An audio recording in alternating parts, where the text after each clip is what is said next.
Baghdad کے مشہور شراب خانے کے دروازے پر دستک ہوئی۔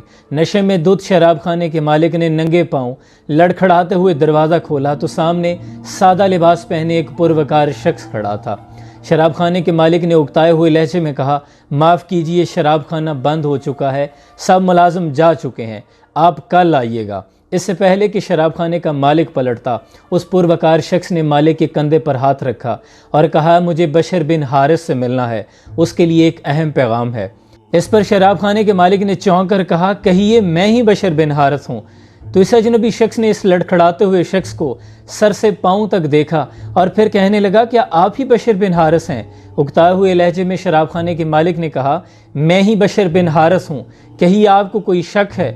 اس پر اس اجنبی شخص نے آگے بڑھ کر بشر بن حارث کے ہاتھوں کو بوسہ دیا اور کہنے لگا کہ مجھے مالک ارض و سما نے بھیجا ہے کہ میرے بشر بن حارث میرے دوست کو سلام کہنا اور کہنا، بشر بن حارث، جس طرح تو نے میرے نام کی عزت رکھی ہے، اسی طرح رہتی دنیا تک اللہ تیرے نام کی عزت رکھے گا۔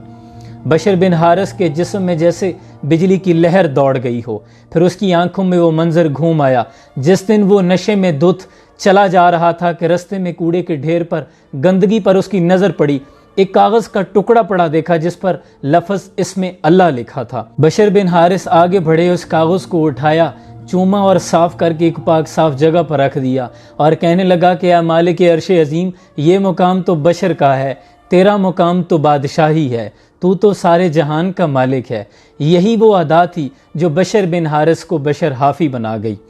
کون بشر حافی؟ امام احمد بن حنبل اتنے بڑے عالم اور محدث ہو کر بشر حافی رحمۃ اللہ علیہ کے پیچھے پیچھے پھرتے تھے۔ تو لوگوں نے پوچھ لیا کہ امام احمد بن حنبل، آپ اتنے بڑے عالم اور محدث ہو کر ایک بشر حافی فقیر کے پیچھے پیچھے پھرتے ہیں؟